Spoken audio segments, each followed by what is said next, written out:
Welcome back to the Context Coaching Podcast. We are joined today by Rick Hendrickson, Northfield Mount Hermon Director of Athletics. We are calling in remotely from Alabama this morning while I am on the road doing some professional development. Coach, thanks for joining us today. Thanks, Justin. It's great to be here, bud. All right, well, let's just dive in. Take us through your background, Coach. You mentioned this is your first year at Northfield Mount Hermon. Take us through the whole journey until you got to this point and the steps along the way, and then we'll dive into some more specifics about each one of those. Justin, I'll give you the 2-minute version to see how that all fits. My journey has been one that's always been centered around athletics from the time that I was a boy and growing up in a family of 7 in north central West Virginia. We did not have means, as they say in my part of the country and that state, and we were kind of from the other side of the tracks. So athletics and sports were an avenue for me, as well as the classroom, and my mother made sure that I got the classroom part right. And sports have just always played a huge factor in helping me see the world, and literally has helped me see the world. So, I go through middle school, high school, 3 sports, eventually wind up with some talent, evidently. And one of those sports was a wrestler, had the fortune to go to college and wrestle there. And then coming out of college, I thought when I went into college, I was the first person in my family to go to college. And my whole thing coming out of college was I was either going to launch a professional career in sports journalism, or I was going to go back and teach and coach. And I really wanted to coach. And the reason I wanted to coach was because of the people who had been most influential in my life. Now, you might recall this. There was a fledgling network the year that I graduated from high school. It was 1980. There was this fledgling network that had a lot of us who were interested in journalism kind of excited. It was called ESPN. And so ESPN launches, and I go into college. I'm majoring in English and sports journalism and social sciences as a minor. And I'm just like, hey, this is, the world is our oyster now. Sports has gone big time. And what happened was, once again, due to the influence, and I'm huge when it comes to the mentoring element of things. Because of this, my college coach, Vince Monceau, made a difference in my life. And it made a difference in my life to the extent that it kind of solidified what I wanted to do, and what kind of the first of a number of steps in following what I think is my purpose in life. And, that purpose then led me to look for teaching and coaching jobs. So it's mid-1980s. I'm looking for teaching and coaching jobs, and it's the middle of a recession. So teaching and coaching jobs are out there, but they pay very, very little. And I got into coaching I got into teaching and coaching because of an offer in the Eastern Panhandle of West Virginia at Berkeley Springs High School. And, little connected story there. My entire background of student teaching was English, and my first job was teaching history. And I still apologize to that first year student that I taught, those students. And the second thing was that I started as a wrestling coach and a football coach. And so I was making no money. I mean, virtually no money. Had a new family. My wife and I had just gotten married. And that was my first, that's how I started coaching. Spent 8 years in public school there. I knew nothing about boarding schools. I knew nothing about private schools. And I had a friend who introduced me to the concept of private schools and boarding schools. And that concept, before that, the only thing I knew about Mercersburg Academy, which was my next stop, was that I knew 2 things. One was they had an athletic complex that was impossible to find your way around. I got lost twice when we wrestled them. And we were going to drop them because they were no longer competitive with us. And so I had a friend who offered this opportunity and said, you should look at this job as an English teacher and as a coach up there. They need a teacher and they need a coach, and you would do great. I said, I don't know anything about boarding schools. It's like Robin Williams in a tweed jacket with paneling, dark paneling, wood and stuff, right? And I went and I visited, and it just turned out to be a great place. And I visited 3 times informally before I said, yeah, I think I'd like to pursue this job. Again, I'm giving you the quick version. So I pursued that job, English teacher, head wrestling coach, football coach, and dormitory dean, actually. And it literally changed the trajectory of my life and of my family's life. And there were a lot of things we can talk about as we work our way through this, because I know this is focused on coaching, but I'm going to tell you that making that move was the best thing I ever did for my family. And my daughters and my son got to grow up in an atmosphere that really encouraged deep thinking and really embraced diversity at a time when people were just starting to talk about diversity.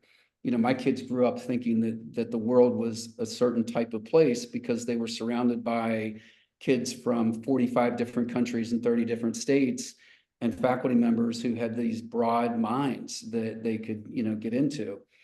And I also took the job because it seemed to be the wrestling position seemed to be one that I could just coach and I could have a great time with it. And they weren't that concerned about how much I won or lost. In fact, I found out I was the 4th head coach in 4 years. But I think those of us who are involved in athletics always have that drive. There's a certain innate component to us that we, just like in the classroom, we want to do our best. So we went from 13 kids, 8 of whom had never wrestled before in my first year, to being a top 10 place winner at the national prep tournament, which was, in the span of 3 years, and kind of set us on our way. And I spent 29 years at Mercersburg. I spent the last 14 years as the director of athletics, and then as the dean of experiential programs, which was connected in with helping the athletic directors do their jobs, along with the arts and outdoors and community engagement. Stepped out for a quick cup of tea in the corporate world because I thought I was ready to kind of call an end to it. And I took a position as a business development leader with an architecture design firm. And the reason that I was attracted to them, and they were attracted to me, was that my specialty was working with independent schools, and particularly with their sports facilities. I was very fortunate at Mercersburg that we did some pretty significant building and renovations there. And Justin, I got to be honest with you, this is why we take our journeys in life, right? Because I got into this job. I was making a lot more money, no doubt. I was working fewer hours. I was off on weekends, and I didn't want to do the job. It wasn't that I hated the job. For the first time in my life, I didn't have a job that got me up in the morning. And so I did the job for several months, 8, 9, 10 months, I guess. And after about 5 or 6, I looked at my wife and I said, I don't know if I want to do this. I just don't think this is it. And we came to a conclusion that I would leave that job and I would look for something that, again, I always go back to fulfilling your purpose. What is your purpose in life? And so we started talking about, what is it that I think I should be doing? And what is it that brings me the most joy and fulfillment? The two things that bring me fulfillment in my professional life are teaching and coaching, and helping other people teach and coach. And so that launched, I quit the job. The day that I quit, they said, well, where are you going? What are you doing next? I said, I don't know. For the first time in almost 40 years, I didn't have a job, and I didn't know what I was going to do next. And I'll skip to the end of this, but I knew the head of school at Northfield Mount Hermon from working previously, Brian Hargrove. And I asked Brian, I was thinking about coming up to Massachusetts, and I was looking at athletic director positions. I was looking at teaching positions. It had to be the right position for being an AD. I didn't want to be a gatekeeper. I wanted to be an agent of change, and still want to be. And I said, Brian and I met, And we're located in Gill, Massachusetts, which is Western Mass. And it's at least 30 minutes to the nearest Target. So that'll give you an idea. And Brian said, are you going to look at boarding schools? And I said, I was talking to Brian, by the way, because I needed somebody to be a reference for me. If I was going to apply somewhere in Massachusetts, it helps to have a local, right? And Brian said, are you looking at boarding schools? No, I'm done with boarding schools. I'm not doing those anymore. I said, the other thing is, Brian, Amy and I are looking for a suburban situation. We're not doing rural. And yet here we are in Western Massachusetts, where the animals outnumber the people. So, an absolutely gorgeous part of our country, by the way. And so that's how I wound up as the director of athletics at Northfield Mount Herman and just finishing my year here. What a great story. And while we're here to talk about sports, I want to dive and pivot into something really quickly, because it's been something that I feel that doesn't get a ton of attention, but I think it's relevant in regards to you jumping into corporate America and specifically being kind of a leader in a space in that company, right? And I would love your quick take on what athletics does, both as an athlete, a coach, and administrator, in preparing people to work outside of athletics in, say, corporate America, right? Both as an employee and as a leader, because I felt for a long time that our skill set translates to what a lot of C-suite corporate executives do. Can you talk a little bit about that, and then we'll circle back to sports?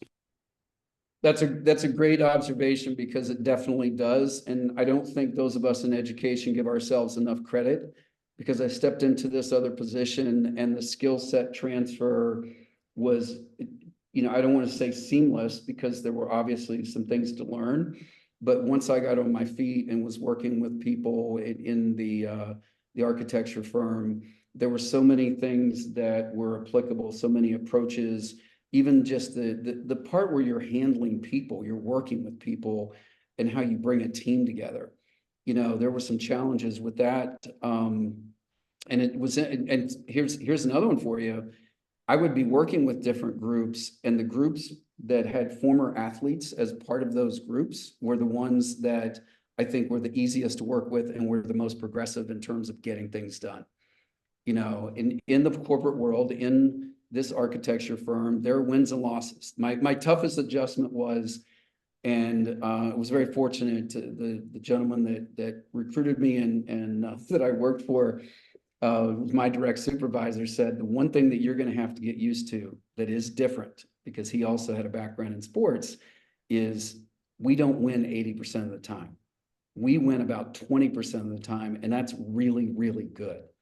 So if you win 20% of the contracts that you go after, you're doing really, really well. So you need to get used to being told, hey, you didn't win, more often than not.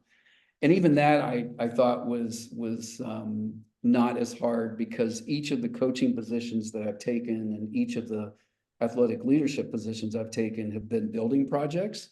So when you're building a program, and I know this is what we'll get into in a little bit, you also build your business that way.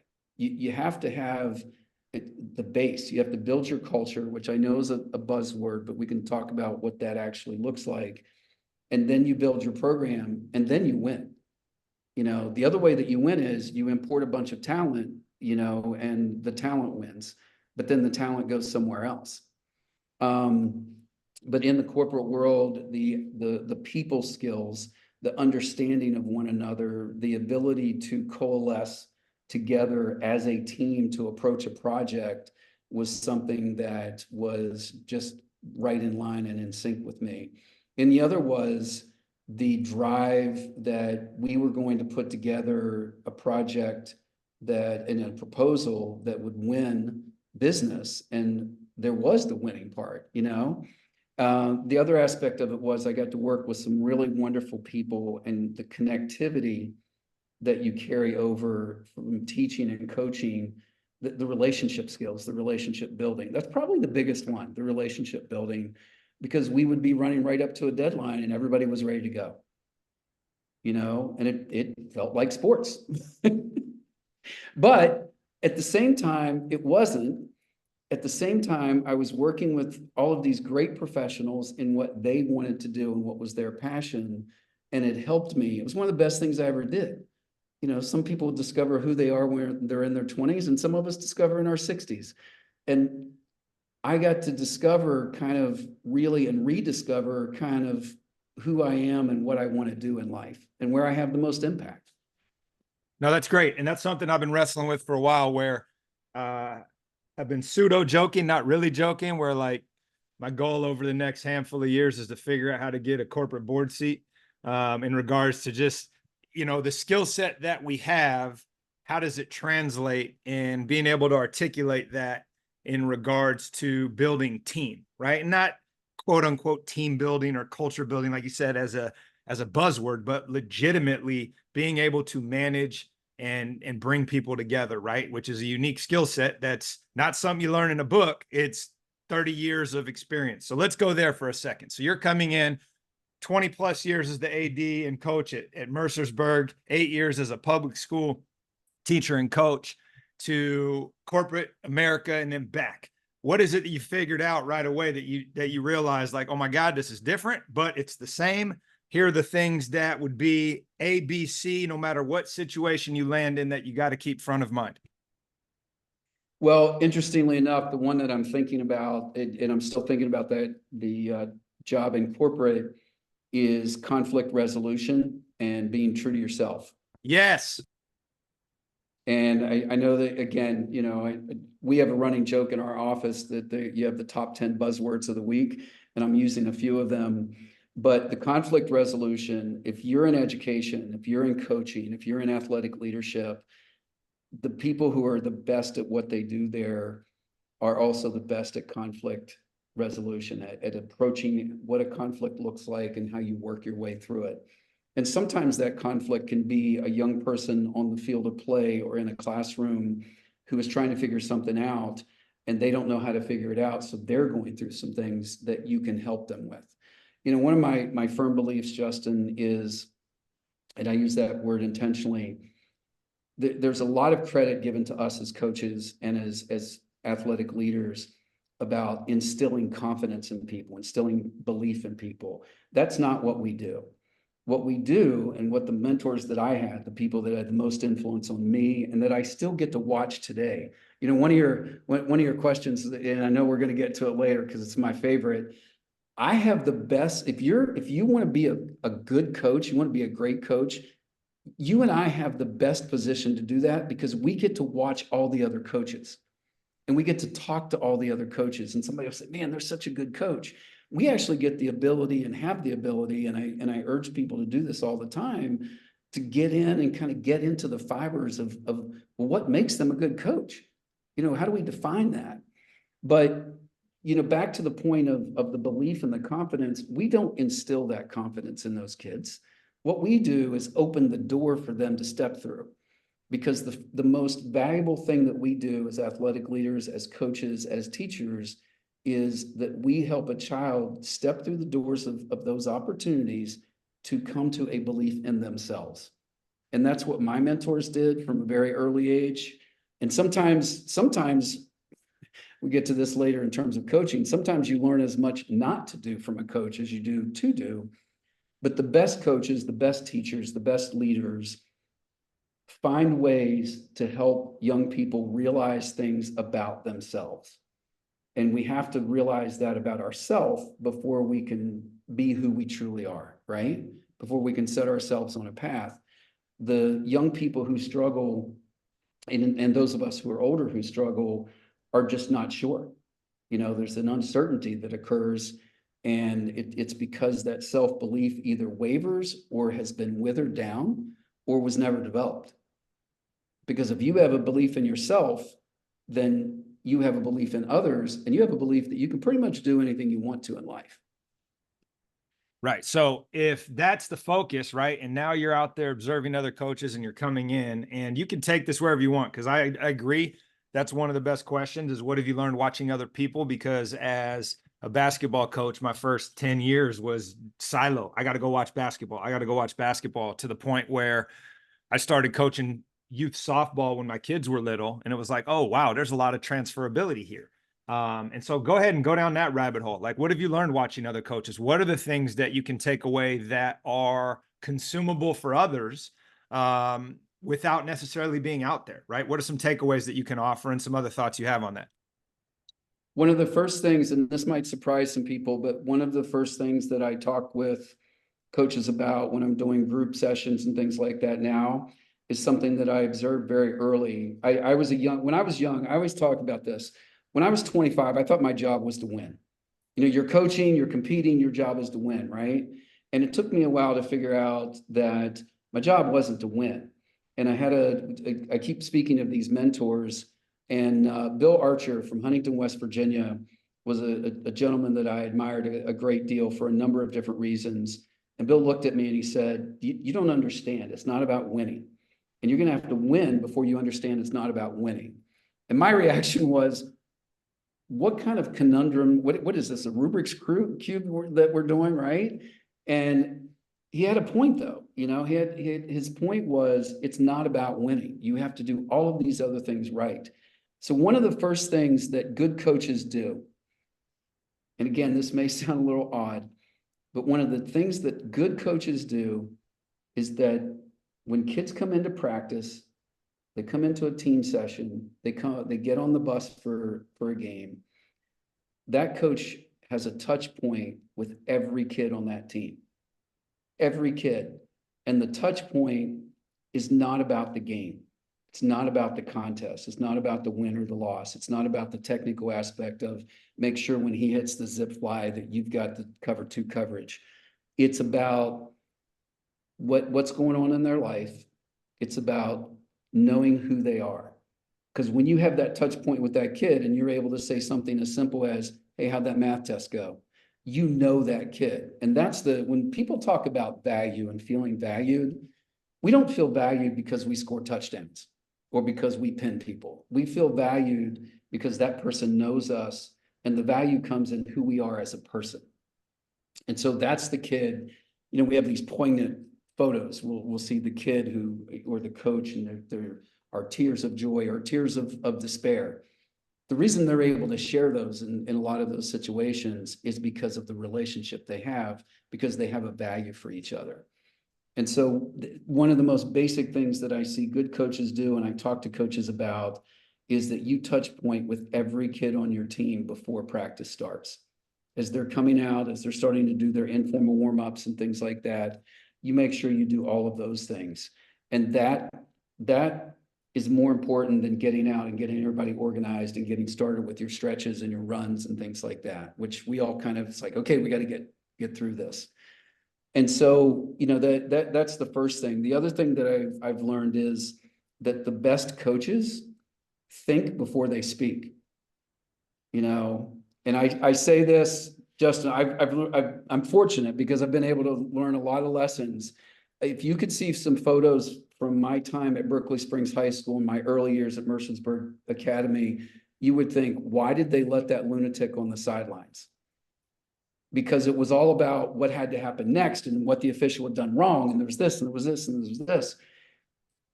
That's not great coaching. People might think it is because you're being really verbal, but the best coaches, the most successful coaches that I've seen, think and then speak. You know, they want to see what's happening and then they want to respond to it to help their athlete. So, you know, very rarely have we ever, I used to say, when's the last time you ever saw a wrestling official change their call? Now that we have instant replay and on the college level, they do change their calls. But if I'm focusing on the officiating, I'm not focusing on my kid. You know, and then the third thing that I'll give you, and there's a ton of them. The third thing I'll give you is the best coaches focus on what their team does. Doesn't mean that they don't do game plans, you know, defensive scripts and things like that for the other team. You got to know if you're facing an offense where, you know, you have to know certain schemes or defense. Yeah, you do that, right? You game plan. But if you focus more on what somebody else could do, or if you come back into practice, all right, you play on Friday, you play on Saturday, and it's not just, you know, football, it's any team sport. if you come back into practice, I've also coached girls lacrosse. Love the sport, by the way. Love the evolution of the sport. There's a whole story behind how I got into that. It's actually one of my favorite sports to coach. But if you play on Wednesday and you lost the game, we'll say, and you come in on Thursday, and the first thing that you want to do is go over the things that you didn't do well and that caused you to lose, and then you want to practice the things that you didn't do well. I'm not saying that's wrong, but I'm saying you're focusing on what that team did. So what's probably happened, and in the case of girls lacrosse, it could be very simple. If somebody runs a great play and there's a pick and roll and you just didn't pick up the dump, okay, that no problem, right? You know what happened there, and you might do that. There's a drill that you can do to do that, but you got to come back in and say, okay, what is it that we do well, and then what do we need to do better? And so you focus on your team and how your team progresses rather than the other team. And I got to be honest with you, I got that from Jeff Buxton, who was the head coach at Blair Academy, which has been the #1 ranked. They've had the longest tenure of top 5 rankings of any high school wrestling program in the country. And they have been the unanimous #1 team in the country a number of times. And Jeff really took them into some unbelievable heights. And he and I got to know each other because we were in the same league.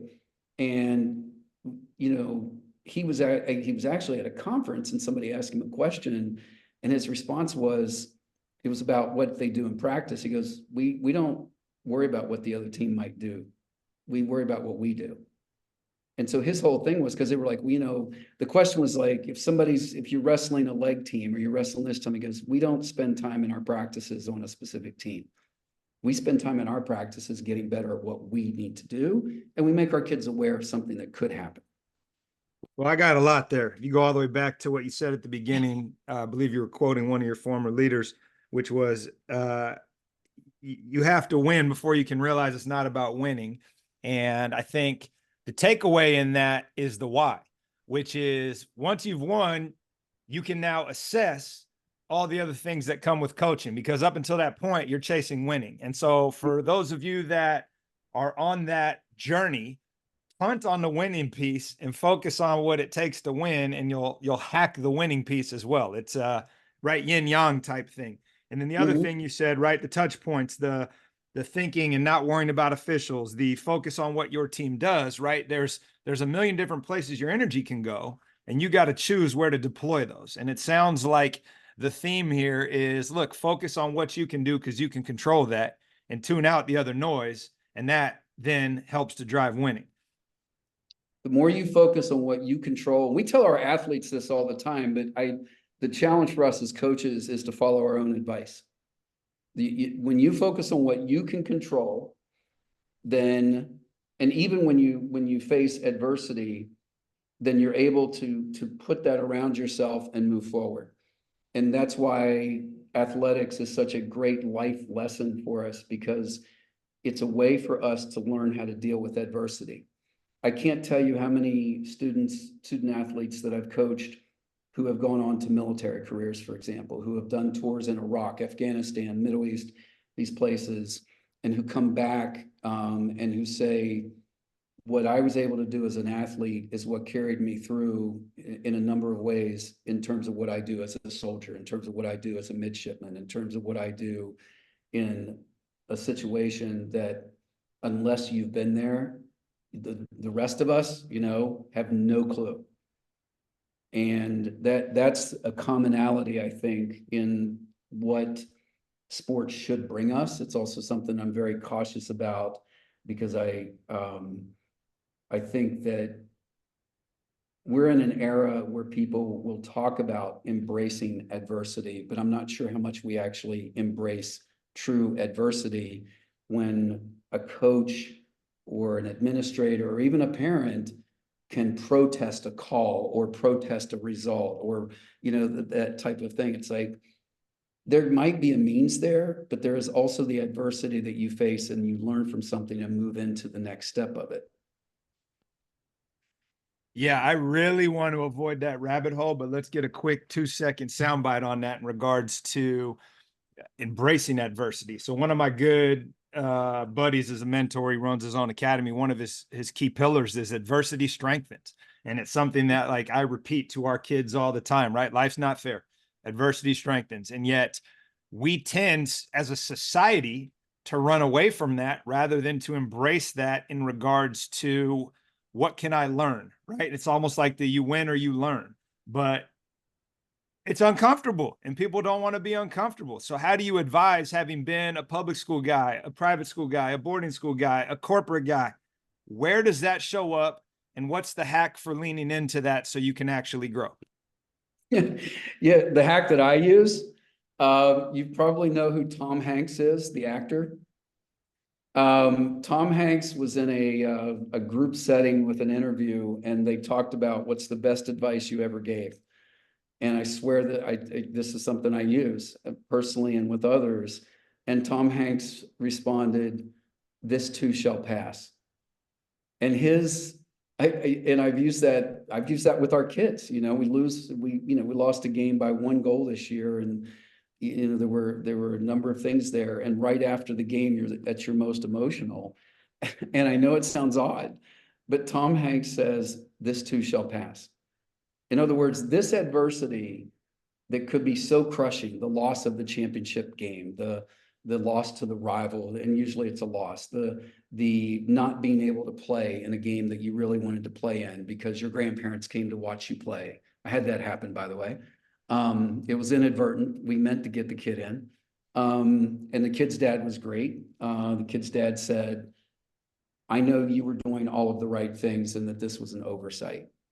And so that was a parent who understood that the adversity of it could be, this too shall pass, And so that's part of how I think that you approach it, because we have to break down what adversity really is. We think of adversity as we have to score the last point or we just lost the big game. And adversity is that you're on the third string. And, in one sense, you're on the third string and you're trying to get better. And so you're going to get outmaneuvered. You're going to fail forward. You're going to fail more than you're going to succeed. And that's, it's not just the outcome of a loss that brings adversity. It's also these other elements of our life. And, this takes me back to the check-ins at the beginning of practice. One of the aspects that we always have to be aware of is we have no clue what happened in that kid's life for the previous 24 hours or 20 hours, whatever it's been, since we last saw them. And so what they could be carrying with them, what we can be carrying as adults with ourselves, we don't know what they're carrying. And dealing with adversity could be as simple as, this is the place that I feel the best on this playing field or this mat or this court. And so this is the place where I flourish, because when I leave this place as a coach or as an athlete, when I leave this place, I have to face bills I can't pay, or, a situation at home that's almost unbearable. Like, there's so many things that could be happening. And then you can get into all the other nuances of that. Yeah, no, I won't stick with that. I think what is, I don't even want to say misunderstood, but let's call it overlooked, is the training that comes with the constant failure of athletics, right? Even at your best, you are playing for, the elite school in the country at whatever particular sport, right? There is no such thing as continuous perfection, right? The reason you are able to grow, especially in athletics, is because you are constantly falling down and you have to figure out how to adjust to move forward. And that's where I hammer this stone pretty annoyingly, is probably the right word, where it's like athletics is the greatest teacher of life skills than anything else, right? It's the same. It's the greatest teacher of growth and development than anything else you're going to do in school. But at the same time, it also allows you to figure out, how to grow, how to fail, how to work with somebody else. And more importantly, it's like, how are you part of something bigger than yourself? So as a wrestling coach, I've only had one other guy on who's a local guy, USA wrestling coach, kind of legendary in the space, named Roberto Dixon. But it's such a unique animal in that you are alone, but you're also part of a team. Talk a little bit about what that experience as both a wrestler and a wrestling coach is like, and how that then translates to other sports. Obviously, football, right? That one's pretty straightforward. But what about some other sports that maybe people don't really see the transfer? Well, it's interesting. And, people ask me what my favorite sport is. And I always tell them, when you're the athletic director, they're all your favorite sports. But wrestling played such a huge role in my life. And you just touched upon this, and I'll circle back to the adversity. We're talking about a sport that is legalized combat and controlled combat, where the objective is to put the opponent on their back and pin their shoulders to the mat. All right. So you are trying to establish control and dominance over someone. And should you do that, and we've all been subjected to both sides. So you want to talk about adversity? You are a young wrestler, or you're an older wrestler for that matter, but let's say you've started this sport, and whether you started it at 6 years old or 15 years old, you have an experience that in which someone has physically put you on your back in front of other people and no one can help you. That's adversity. So how do you respond from what could be, and has been for some, a very embarrassing situation, because we're just not used to that. We don't live in the world of wrestling unless we're wrestlers, right? And so when we talk about adversity, wrestling is I think wrestling was a saving grace for me. I know it was. I think wrestling taught me the most about how to deal with adversity in life. And it was that place that I could go to, because it was also a place where the more you work, the smarter you work, and the more that you engage yourself, the better that you can do. There is no debate about a sport like wrestling either. You physically dominate one person, or they physically dominate you, one way or the other, even if it's a 3-2 victory. Most recently, Aaron Brooks, who wasn't supposed to make the Olympic team until 2028, because he's the protege of David Taylor, the defending gold medalist at his weight class. Aaron Brooks beat David Taylor not once, but twice, to become the USA's representative to the Olympics. This is David Taylor, who was a world champion, was an Olympic champion, was the mentor of this young man. And David Taylor faced the adversity of being defeated by his protege in what people just, nobody saw it coming, except for Aaron Brooks. And so on the flip side, Aaron Brooks goes into this competition to win. He doesn't go in to say, well, I'm going to do my best against, David. And it's that mentality, I think, that breeds the success that the Aaron Brookses of the world will find later in life, whether they go into corporate America, whether they go into, working with, young people and things like that.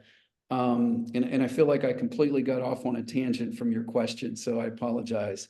But the sport of wrestling, in terms of the transferable components, teaches you so much about your body and yourself, because it is you. You are part of a team. You're right.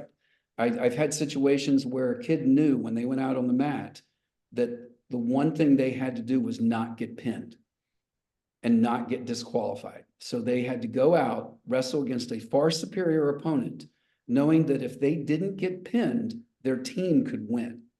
Now, can you imagine being on the losing end of a 15-1 score? You're getting beaten 15-1. You've spent most of 6 minutes on your back, and your team is cheering you on, right? That's the uniqueness of that sport, that kid in that dual meet knows that if they don't get pinned, their team can win. And so it also builds in you that there's an old, the saying, never give up. And that's part of what wrestling also instills, is that you just don't. I looked at our assistant director the other day. We're facing a couple of challenges. And I said to him, he asked a question. I said, I just always think I'll find a way to win. I somehow we'll find a way to win on this. We're talking about a thing that we'll do together. I said, so that's the mentality we got to have. We're going to find a way. And I think that's what wrestling does for you. Well, and you said we're going to find, or he said, I just think I'm going to find a way to win, and winning might not be winning the match, right? It might be, right. or excuse me, that particular one-on-one match. It might be winning the overall match. It's similar to track or swimming and diving where, I'm trying to convince kids that haven't done it before. It's just like, just go, like just finish and we get points, right? And it's to your point of, right, you can help the team even though you may not feel like you individually are winning. And I think that is something that has been lost in society as a greater picture thing, is this focus on self over the whole. And I think that's another thing that sports done well teaches us, right? And you have the club scene today, and you have other situations where individualism is being privileged, right? I'm not getting what I want, so I'm going to leave, versus like, no, look, we are all rowing in this together. And I think to your point, how do you take that skill of, look, I just don't have to get pinned and we can win the match, right? Or we have to, not get beat by this many points and we cover the spread, from a proverbial what is winning standpoint, as you may be undermanned, right? Talk a little bit about how you see that played out across your programs, and how people that maybe are part of or leading teams that just don't have the horses right now. Well, I think that's the most difficult thing, is to get started. And one of my favorite analogies there is to ask people where Bill Belichick coached before he became the New England Patriots head coach. Cleveland Browns. And, yeah. So you're going to know that. I also, Justin, I also talk about the craft of coaching, and it is also what immediately impacts that. And what we do is, you have to have technical skills. You have to have some knowledge, but it's a craft.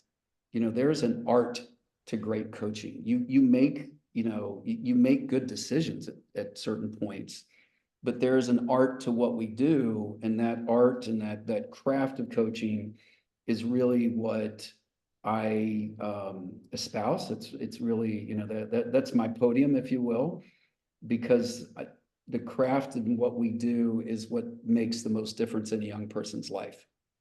How we utilize that craft, how we hone that craft of understanding who these kids are, being able to challenge them in the right ways, of being able to navigate the, as you said, the current world. And the student who, if they can, walks away and goes somewhere else, if something's not working, versus the kid who stays with you, and what that means and what that looks like. And the aspect of, sorry about that. That's what happens when you take calls in your office. But it's that craft of coaching that I want people to understand. I think the most successful coaches that I know of personally are the ones who have embraced it as a craft, and they're the ones who win the most. No doubt. And again, I want to reiterate that what does winning look like in any particular situation? And it has to be malleable. It's not just how many numbers do you have in the left column versus the right. And I think often, going all the way back to what you started with in this segment, was you have to win before you realize it's not about winning. And sometimes winning is getting the culture right, so that you can then develop on top of that. It might not be that you won 25 games this year. It might be that you won 6, but you've planted seeds that are going to pay off down the road. You have to, with any successful venture, I always use that analogy of a house. You got to lay the footers, and you have to build the culture. And when you build the culture, and that's the footers of the house, then you can frame up the program. And after you frame up the program, then you start with the house analogy, you start to put the walls and everything else in, and that finishes it out. But if you don't start with culture, you're not successful. I don't care how many games you win. If you don't start with culture, you're not successful. We actually have a team on our schedule in one of our sports, and I won't name sports because it's easy to track these things down, but we have a school in our schedule that we may not play this next year because there's not a value and cultural alignment. And in that particular sport, there's some things happening on the field. And we won the game last year, by the way. And we may very well win it this year, but we're thinking about not playing them because of that.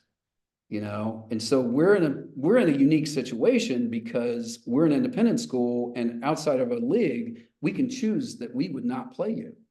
Not everybody can do that, and I understand that, and that's really important for others to know. And that's why it's also important for public school and private school, for that matter, leagues, associations, coaches groups, to come together and really get into that craft.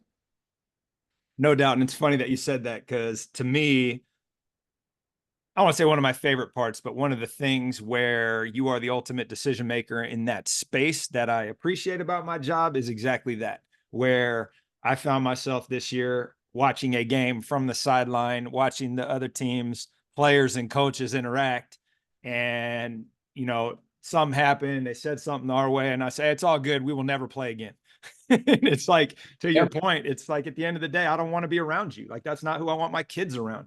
As athletes, we want to have people on our schedule that are mission aligned with what we're trying to do, win or loss. But we want to create that competitive cauldron that's going to uplift, right, rather than tear down to a certain degree. So I appreciate that you just shared that, because ultimately there's a handful of those over the years where it's just like, cool, like, until you get something changed over there, like, yeah, we're not playing.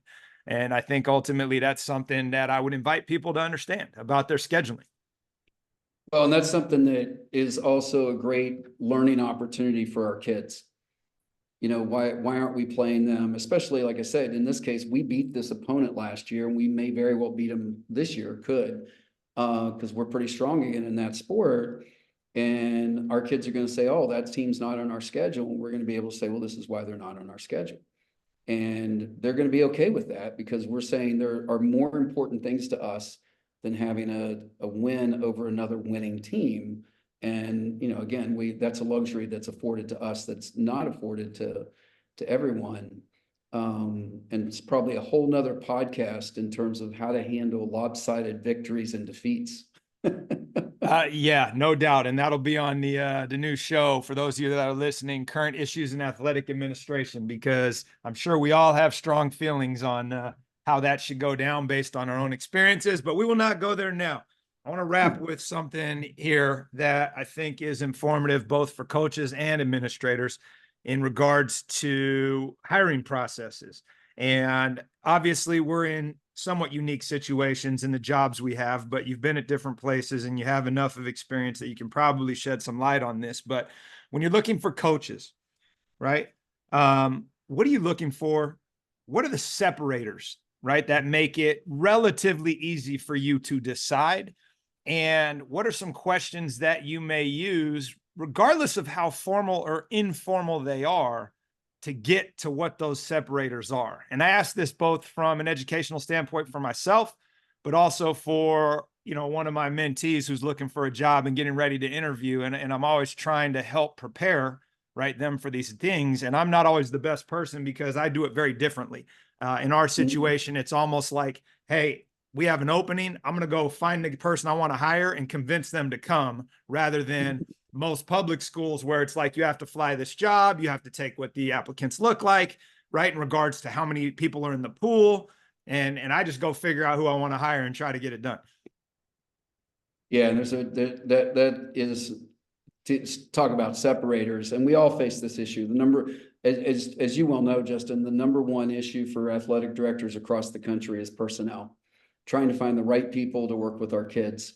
So the separators for me, well, first of all, talking about strategies, I actually open up interviews with questions from the candidate. And that is actually that's a strategic thing, because I want to know what they have on their minds. What are they going to ask me about? And if their first question is, what do the uniforms look like, or what days do we practice, then that's probably somebody that, we're going to move on from. If their first questions are about, how they can serve our students, I'm looking for someone who wants to serve, because nobody coaches, well, unless you're in the college football or college basketball world now, nobody coaches for the money. And so in terms of separators for me, it's finding out what's important to that person. And I find that out by the questions they ask. And so some interviews are very short. The second thing is I look for people who understand that this is a process of learning and that the learning is going on all the time, and the learning applies to what our students are learning, our student athletes are learning, but also to them. So when I ask them about what, I'm not always, certifications are great, you know, in terms of levels like soccer and things like that. But at the same time, you know, I'll talk to them about what professional development they've had or that they would be interested in. I don't want to disqualify somebody who goes, well, I haven't had any. What I want to do is say, hey, if you could engage in professional development for this, like, what do you think you want to do? Or what do you think will be most beneficial for you to get ready to coach these kids? And again, their answers are the separators.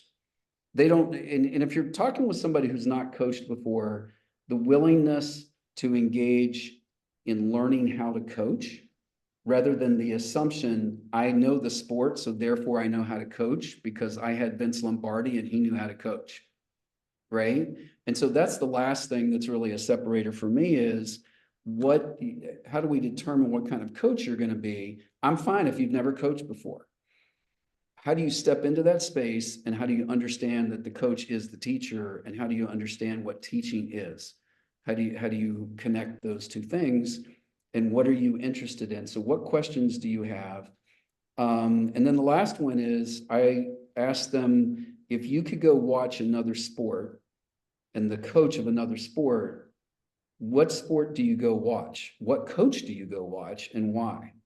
And I've had people give me answers from locally known, highly successful coaches to JV coaches to Mike Tomlin of the Pittsburgh Steelers, who, by the way, that's the person I would go watch coach. It's funny that you came back to that, and that's where we're going to wrap up this episode. We're definitely going to have you back on later, but it's one of the questions on the thread I sent you, right? It's what have you learned watching other coaches, which is purposefully to challenge the belief of where you can grow and where you can learn. And to your PD question, what are you doing to get better at your craft so that you can better serve our student athletes? And I think for anybody getting into education-based athletics at a minimum, and hopefully athletics outside of schoolhouses, that is at the forefront of your mind, right? Which is like, how can I serve this next generation to help them be change makers? Exactly. All right, I lied. We're going to go one more because it's a fun one. What is something you've most recently changed your mind on that can have something to do with sports? It can have nothing to do with sports, but it's the growth mindset question of how are you constantly challenging your belief system? So I used to be over here and dug in, and now I'm over here, and here's why. Here was the moment, and here's what it's done for me. I'll give you two examples. The first one is the broader one. There was a time, you know, I'm going to say 10 years ago, maybe less, I'm sure, that somebody would say, do you think college athletes should be paid? And I think part of that was the question was like, you know what, college athletes have all of these amenities. Division I college athletes, meaning basketball and football players, right? And not as much the Olympic sports and other things. And, you know, and at the same time, I felt conflicted because if a kid has a YouTube channel that is very popular and they're getting paid by sponsors for, that should be that kid's to own. That shouldn't be ruled by the NCAA. And so my pendulum has swung to college football players, college basketball players, other college athletes should be compensated appropriately. And I'm going to end that example with a bit of a caveat in that appropriately does not mean that, you know, the NIL craze actually doesn't have a whole lot to do with NIL anymore. You know, when 85 scholarship football players from the University of Utah get trucks without a defined contractual, you know, obligation for those trucks, that rubs me a bit the wrong way. And there's a complete, I'm very concerned that those of us in the general public do not know the real numbers. So we see all the big contracts, we see all the big controversies, we see all these things, we see the Division I. Again, what's happened lately with now schools can literally pay athletes is twofold. One is that schools are going to cut back on other sports. That's my concern. The schools with limited resources, the Penn States and the Michigans and the Ohio States and the USCs, they're fine. But the schools with more limited resources are going to start pulling back, which is going to take away opportunities for high school kids. It's the high school kid who goes to their local Division II state college to run track and field, to swim, to wrestle, that now will not have that opportunity. And going through the collegiate athletic experience is an extension of high school, which is this whole different level that puts you, I think, prepares you in other ways for life. So that's one on the broad level that I've really shifted gears on, and more, specific to us on the high school level. It's not been a dramatic move in this regard, but as much as I've come to a point where I think you can specialize and still participate in other sports. So it's always, you're either for or against specialization. I think there's a way for kids to do their primary sport if they're good enough. There's also got to be this thing, because is everybody good enough? But can you engage in your primary sport, but yet still engage in something else? And that engagement in that other thing, if it has value to you, because it helps you be a better athlete, can also, be something that's fulfilling. So used to be anti-specialization. And what I see happening is the kid who can manage the specialization and still contribute somewhere else and get something else out of that for themselves, as well as be something else that they're a part of, to your point, especially if it's a kid who's really good. You're the star lacrosse player and you go out for the volleyball team and, you're second string in volleyball. You're the star lacrosse player. Well, why would you play volleyball? We play volleyball because it enhances your other athletic skills, your movement. Athleticism is about movement, and you get to be a team player. You're not the star, you're the player that helps other people. Yeah, no, I think that's a great place to wrap, because what you did there was invite people to embrace the "and," because I think most people are in one of the two camps. And I would tell you right now, I am very firmly in the you should not be specializing camp until at least after your sophomore year.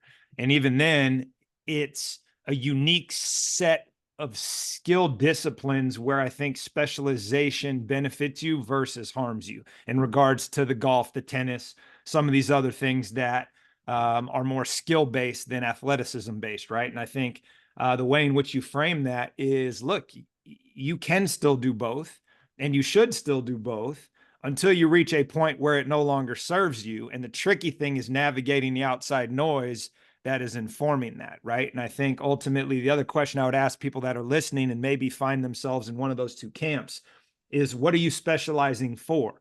Because if it's the pipe dream of college, it's always going to go back to, are you part of the 3%? Because if not, like, you're harming yourself and your future and your athletes by pushing them into something that is a dream versus a reality. And how do you train them to be generalists that is going to serve them in life while continuing to specialize on their main thing, right? So I think that's the delicate balance that I really like how you frame that. Yeah, appreciate that. All right. So this time, Justin, this has been great. Yeah, and I'm glad we got a little extension. I was on the email and pushed my next meeting for another couple minutes. So anyway, Coach, appreciate you coming on. We'll talk soon.